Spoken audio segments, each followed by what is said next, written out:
안녕하십니까, 이 대표입니다. 이번 시간에는 자동 스팸 몰탈에 대해서 추가적인 설명들이 있고 반드시 체크해야 될 부분에 대해서 설명을 드리겠습니다.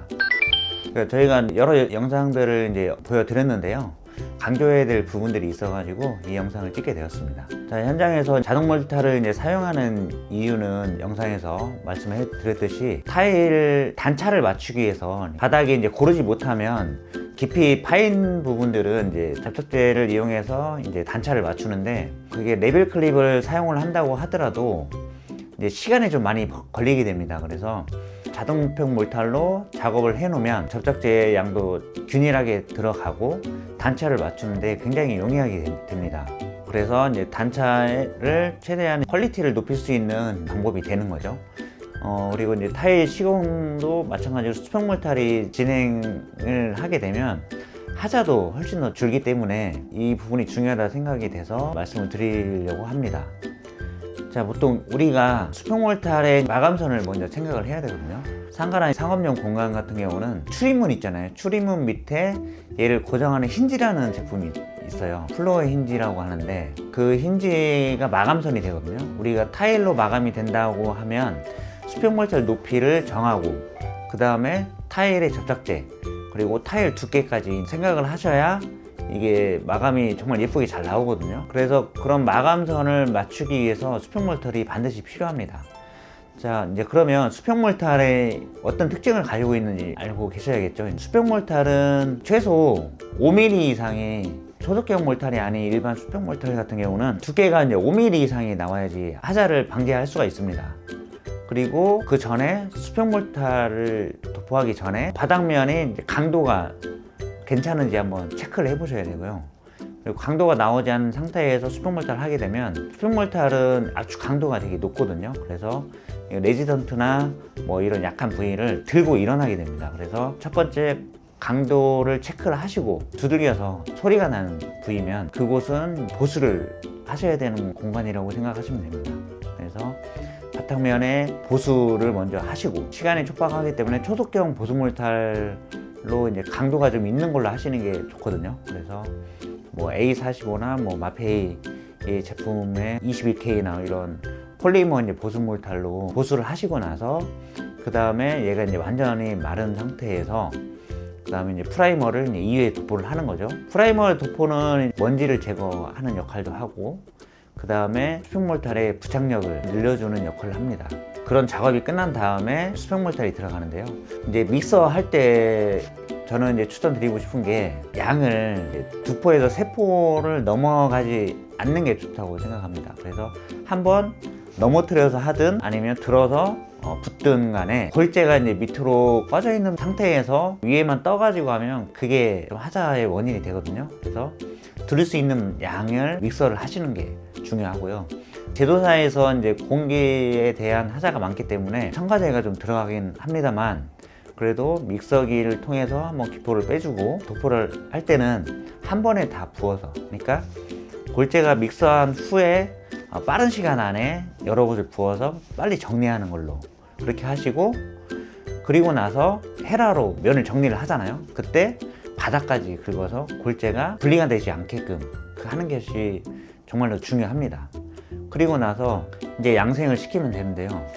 양생을 시킬 때는 햇빛하고 그 다음에 바람에 영향이 없어야 되기 때문에 무조건 문을 닫고 나서 진행을 하시는 것을 추천을 드립니다.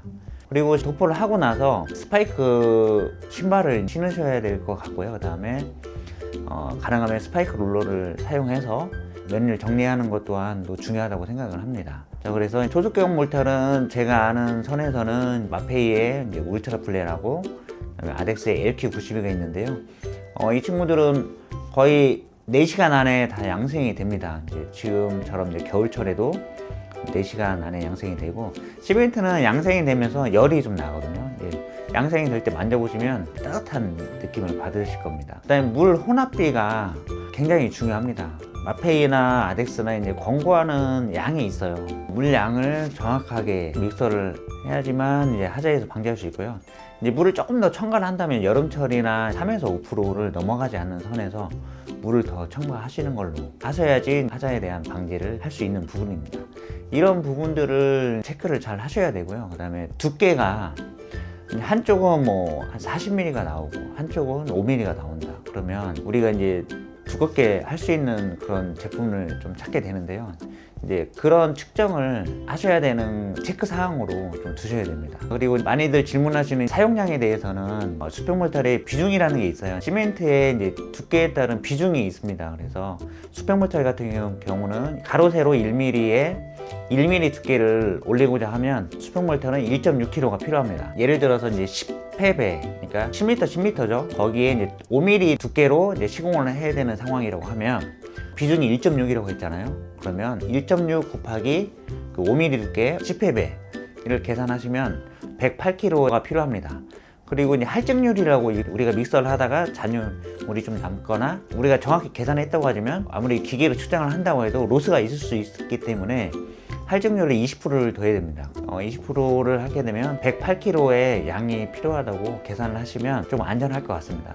수평 몰탈은 한번 시작하면 끝까지 계속 가야 되기 때문에 충분한 양을 필요로 합니다. 그래서 시공을 하실 때는 바로 붓고 나서 그 다음에 바로 또 진행이 될 수 있게 그거 또한 되게 중요합니다. 그래서 작업하시는 분하고 믹서하시는 분 면적이 넓을수록 많아야 되겠죠.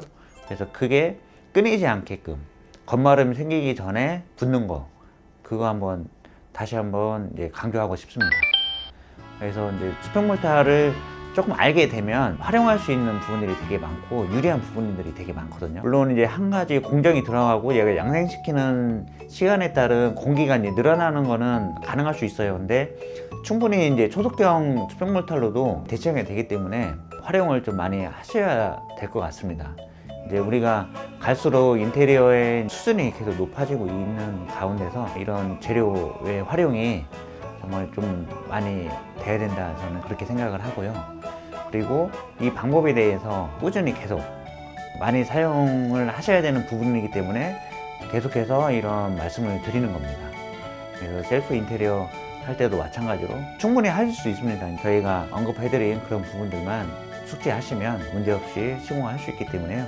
자신감 가지시고 많이 활용을 하시면 좋을 것 같습니다. 자, 이렇게 해서 자동 수평 몰탈이 좀 많이 쓰였으면 하는 바람과 또 우리 셀프 인테리어 하시는 분들이 조금 도움이 되고자 이 영상을 찍게 되었습니다. 자, 이 영상이 도움이 되셨다면 구독과 좋아요, 댓글까지 부탁드리고요. 시청해 주셔서 감사합니다. 행복한 하루 보내세요.